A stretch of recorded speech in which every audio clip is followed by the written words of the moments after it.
Hey guys, we got a cool barn find here. It's a little bit newer, but at the same time, it's older. So it is a 2001 F350 four-door dually 4x4.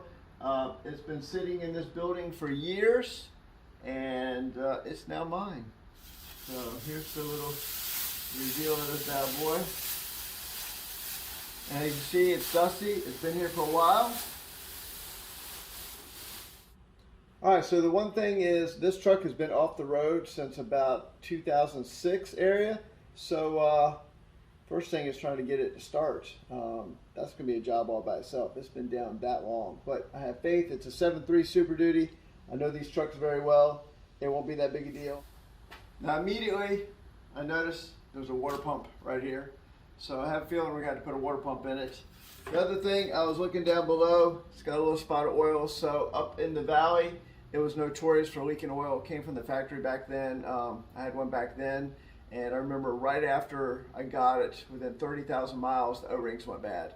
So it was a factory recall. They fixed it. So no big deal. Whatever's leaking up there in the valley, we'll take care of.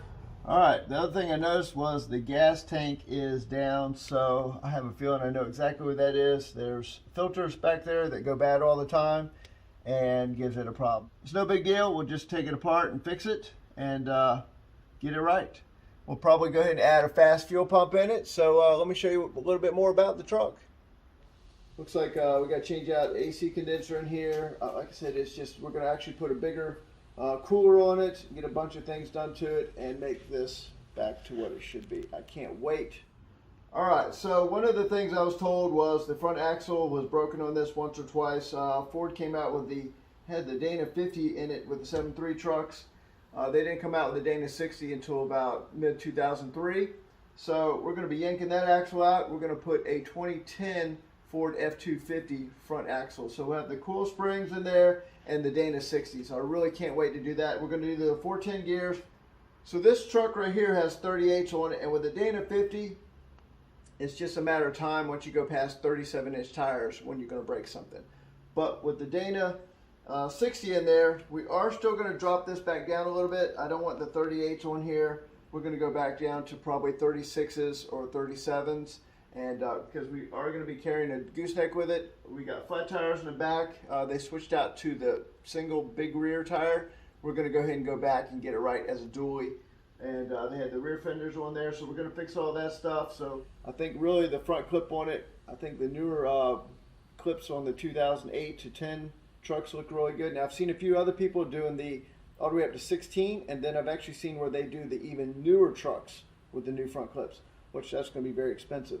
So right now we're just going to concentrate on getting it on the road, getting everything back functional, getting it working, get the axle swapped. Now that's going to be exciting to me, because when I had my other Super Duty, I hated the leaf springs in the front. It sucked. The turning sucked, and when you ran oversized tires, it always grabbed the leaf springs.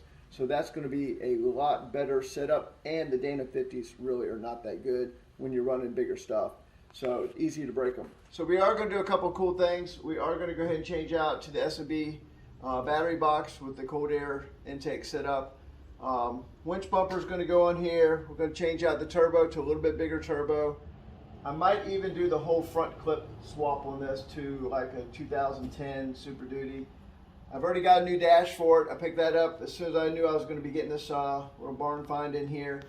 The 2010 dashes actually look a lot better than the original dashes. I'm going to keep everything I take off. So one of the things is, it's not that big a deal to switch out this stuff to the newer front clip, because they've already done some damage. When they did the lift, they really should have put it a little bit higher. They didn't quite do it, and on the other side it's exactly the same.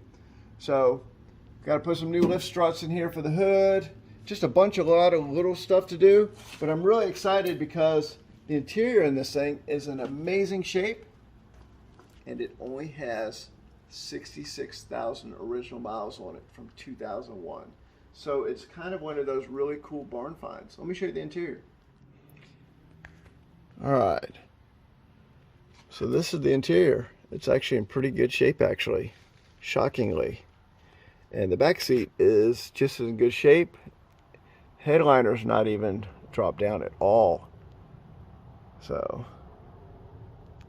and like I was saying, 66,000 original miles on it. Now that is pretty cool. All right.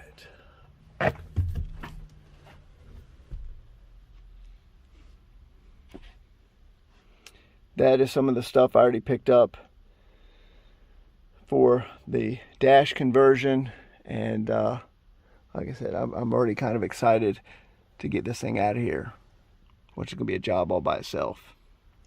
All right. So our next video will be actually us getting the gas tank back in. We're going to go ahead and do all the mods to the tank while it's out, getting the water pump back on it, and getting whatever is leaking underneath in the valley area, from the HPOP to the bowl, something up there's leaking. We'll get all that fixed and get this thing back up and running. So anyways, like I said, hit like, subscribe, and I'll catch you guys on the next one.